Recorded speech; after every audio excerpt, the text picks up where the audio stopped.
Assalamualaikum warahmatullahi wabarakatuh. Perkenalkan, nama saya Naftalina Uli Adelia, NIM 43010222127 dari Prodi Pendidikan Kimia, eh, mengikuti program PPG Prajabatan Gelombang 1 tahun 2022.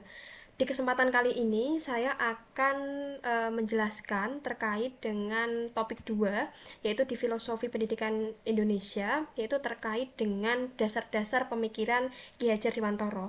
Nah, ini uh, tugas terkait unggah demonstrasi kontekstual ya.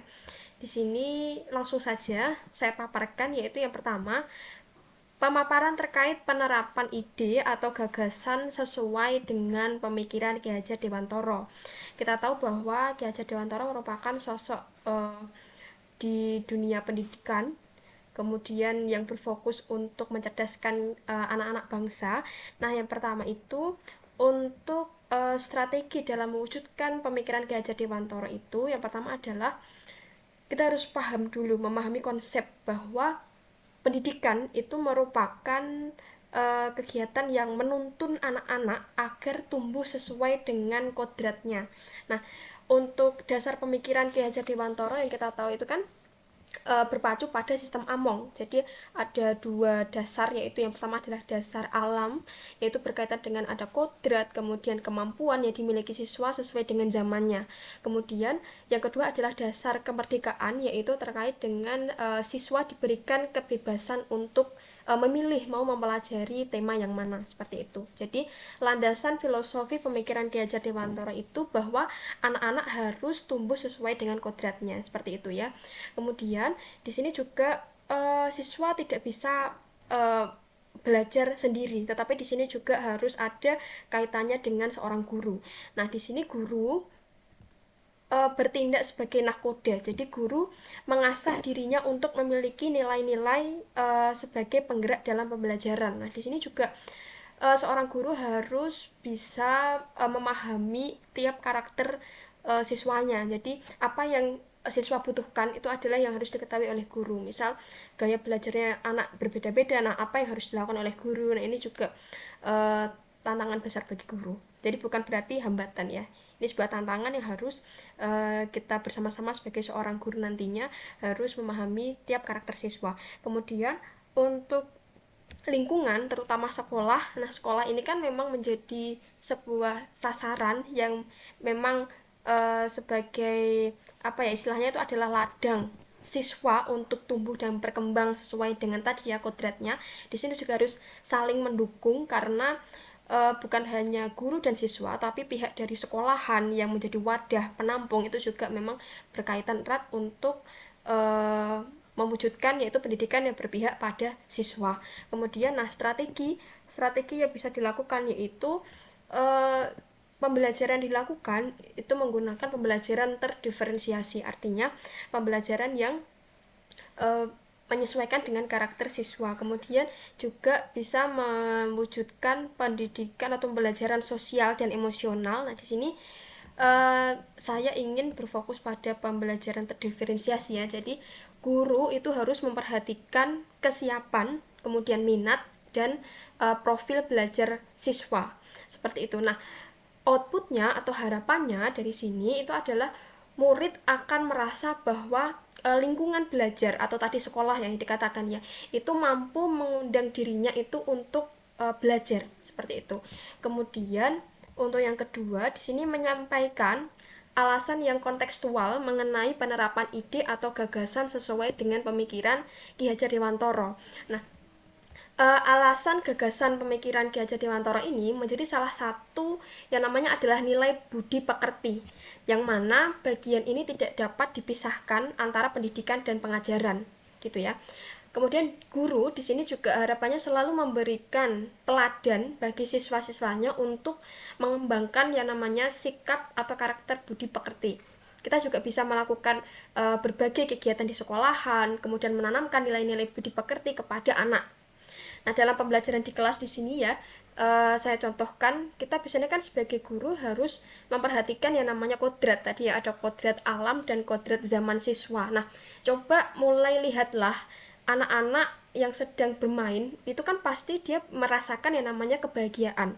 Nah, itu yang akan membuat dia itu merasa terkesan atau membekas di hatinya. Nah, itu juga bisa dianalogikan bagaimana guru itu bisa membuat pengajaran atau pembelajaran itu bisa mengena kepada siswa. Jadi membuat mereka itu merasakan bahwa belajar itu menyenangkan. Itu bagaimana ya. Kemudian di sini langkah yang dapat dilakukan guru itu bisa menggunakan yang namanya memilih metode pembelajaran yang tepat, kemudian pendekatan, kemudian model pembelajaran. Jadi sekiranya siswa itu tidak merasa bosan mengikuti pembelajaran seperti itu ya. Nah, pembelajaran juga dapat dilakukan seperti bermain ya. Jadi mengajak siswa untuk melestarikan juga nilai-nilai sosial dan kebudayaan. Kemudian untuk poin ketiga, di sini mendemonstrasikan hasil penerapan ide atau gagasan terkait pemikiran Ki Hajar Dewantara secara kontekstual. Nah, tadi kan sebelumnya sudah saya sebutkan bahwa guru bisa memberikan ide-ide kreatifnya untuk masuk ke dalam materi pembelajaran. Jadi membuat siswa itu senang terkait dengan pembelajaran gitu ya. Nah, di sini untuk demonstrasi kontekstualnya saya ambilkan contoh ini yang saya itu ya. Ini sebagai contoh aja ya. Itu puisi terkait dengan materi asam dan basa ya. Di sini coba saya bacakan untuk puisinya. Puisi ini berjudul Kisah Cinta Asam dan Basa. Oke. Lewis berkata bahwa jika kamu adalah asam, maka aku akan menjadi basanya, yang akan memberimu pasangan elektron hatiku. Bronsted Lowry berkata bahwa jika kamu adalah basa, maka aku akan menjadi asam, yang akan memberimu proton kasihku hanya untukmu. Ternyata kita sehati. Cinta kita kuat bila terionisasi sempurna di dalam air. Namun begitu lemah bila terionisasi sebagian di dalam air. Sungguh, sering reaksi kimia ini yang terjadi di antara kita. Tetapi, mengapa kita tak bisa bersatu?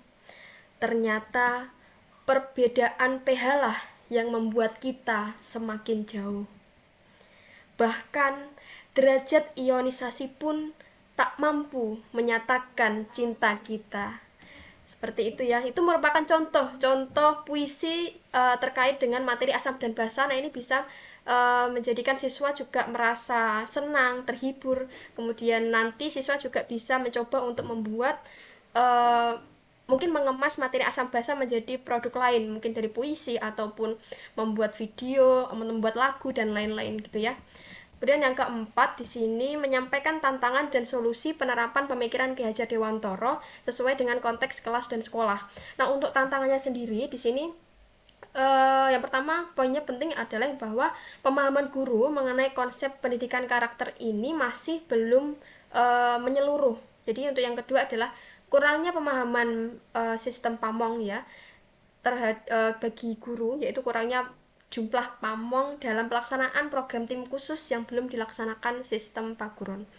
Kemudian untuk solusi atas tantangan yang bisa dilakukan, itu yang pertama adalah meningkatkan kemampuan guru tentang pendidikan karakter, yaitu di sini bisa melalui berbagai pelatihan, kemudian platform website yang bisa diakses oleh guru, kemudian dengan membaca buku juga bisa. Kemudian yang kedua adalah melalui pertemuan wali murid selama 6 bulan sekali, kemudian ada surat panggilan terhadap wali murid, kemudian home visit, dan siswa juga di sini bisa melakukan ekstrakurikuler, jadi untuk menambah skill dan soft skill dari siswa. Seperti itu.